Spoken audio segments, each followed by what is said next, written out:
since our last episode when David Bentley touted it, there's been a lot of chat about a potential return for a certain Mr. Harry Kane. So that's going to bring us on nicely to our next topic, because just this week, 100 goals in 104 games for Bayern Munich.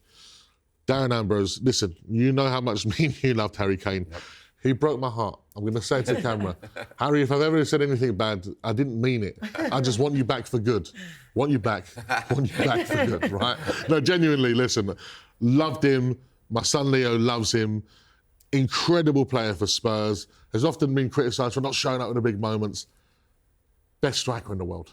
Yep. Simple as. Yep. Would I have him back? Yes, yes, yes. I'd love him back at Spurs. I really would. You know what? We sit here as Spurs fans, we're always optimistic about certain things, and you had David Bentley on recently saying we're going to win the Premier League. You get Harry Kane back. By the way, John Terry got involved in the comments on that one. JT turning out in the comments. I love that John Terry's watching Inside Spurs rather than Inside Chelsea. Yes. It's a better show. Why wouldn't you? Why would he watch Inside Chelsea?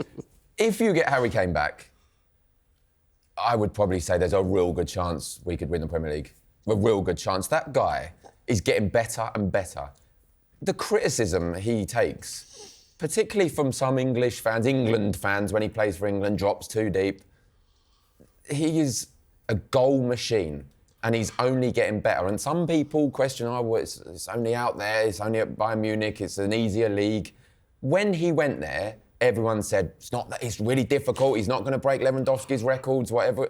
Smashing everything. And 100 goals in 104 matches. It's incredible. I'd love him back. They need to go and get this done in the summer. He'd come back. He'll break Shearer's record, and he'll cement himself as not only a Spurs legend, but the greatest goal scorer in Premier League history. Double signing from Bayern Munich, Palhinha and Harry Kane. Permanent deals. Imagine. Do you think there's anyone, apart from Shearer, who wouldn't want Kane back at Spurs? Well, I'll tell you what, I bet you find some people, and they say never go back, never go back. That's crazy. Crazy. Let's just assess it quickly to see the realistic chance of it happening or not. First and foremost, we have to get Champions League football. If we don't get Champions League football, Agreed. there's a very real opportunity for him not to come back to Spurs. Yep. Because he's a Champions League striker. He's played Champions League all the time at Bayern Munich. Why would you leave that? I know he clearly probably wants the record. He's got records for days, this guy, yeah? Yep. And I was looking at the numbers that Shearer did in his later career, bearing in mind, Harry's not had such a big injury that Alan Shearer had during his career. I think Harry could come back and do it, especially in this Thomas Frank team. Now, Liverpool have got Ekatike and Iszatt, so Liverpool out, they don't need him. Yep. Chelsea, they could definitely do with him. This was the leader. But with his Spurs ties, That's what I mean. Can he do it? Would he do something? Would he I do don't it? think he would. He absolutely wouldn't. Don't think he would. I don't think he would. The fact that he didn't throw his toys out the pram to get the Manchester City deal out says who he is, right? So put that to one side. Arsenal, no. So it's part of that one. Now, Manchester United, they're always touting around, Manchester. Why would you go to Manchester United? Yeah, exactly. Unless they get Champions League. Unless they get Champions League. They're not getting. They're not going to. They're not going at all. Especially not this season. They're not going to. So it leaves his options quite limited, Jess, really. A return home, break the record in Can a you place... imagine that homecoming? That would be unbelievable. Also, I think his goodbye Rubbish. didn't... Yeah. Well, it was a see Like, you if you soon, compare wasn't it to him and See you soon. Son's as well, Well, this was He's the coming back. Yeah. This is the thing. With Sonny's one, it was a great fairy tale ending. He got the trophy and we got to say goodbye in his home country. Beautiful. With Harry, obviously, it was the selling. Apparently, they sent him his stuff and he weren't allowed to the training ground, is what I was hearing. The irony is, I've heard the same about Daniel Levy. Yeah. Apparently, they sent him his stuff in a box in a van and went, you can't come round here now, which is quite ironic. And if there was any qualm with Harry Kane towards the club and his dealings, then surely, Darren, that would have been with Daniel Levy, maybe broken verbal promises, and the way at the end he wasn't allowed to go say goodbye to he had that teammates, interview, didn't he, with Gary Neville, and he spoke about that to a certain degree, and the broken promises, nothing was in his contract, and that was what troubled him the most. But I think, as soon as Daniel Levy left, that was the first thing everyone said. Harry Kane will come back now. Harry Kane will come back. And by the way, he'll break that record in a season and a half. Easy. He's got 43 goals behind, is he? 44 to go ahead. He'll break that in a season and a half at Spurs. What Spurs need to do, though, is show ambition. First and foremost, Champions League. Whatever way they can do it, need to get Champions League next season. Then sign in players. You've got players coming back that are obviously good players, Madders, Kulusevski, players like that. But they need to sign Palhinha permanently. Obviously, they've got Kudus now. Sign other players to show that ambition to Harry Kane that, no, we're not just bringing you back for a homecoming to break Shearer's record. We're bringing you back to try and progress Spurs into winning more trophies. I think you're right that that's the turning point, because he was scoring regardless. Like, his difference between scoring home or away, he was getting the same. It was so consistent.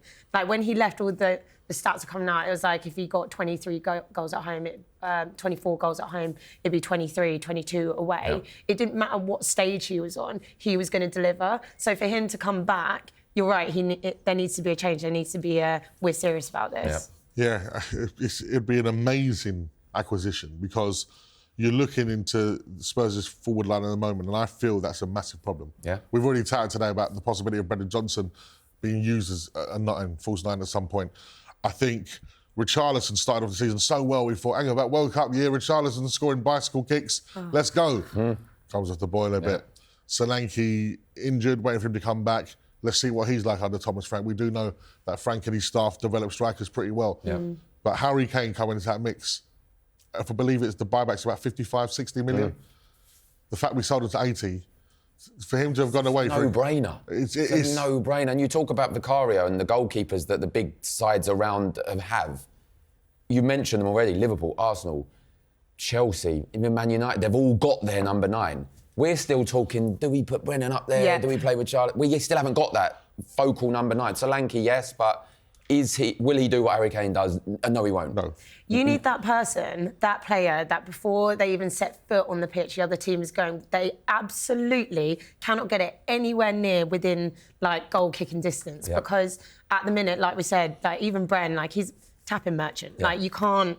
They're not going... They're like, oh, if he's off on a run, like, don't let him have a go at it. But Harry Kane gets it anywhere near that box. Or even, like, someone like Solanke stood there, you just don't let him turn. You don't let him get anywhere near it. And we don't have that person that people are scared before they get on the pitch is going to get a goal. The one thing, and we know as his age creeps in, which would develop even more, is his ability to drop a little bit deeper. Some of the passing I've seen him doing in the Bundesliga has been outrageous. And Bayern Munich are known for playing very fast wingers. Drop deep, his wingers to go in. Him looking for Kudus or something and him dropping, it's going to take defenders out, which will allow space out of those double low blocks when they come in.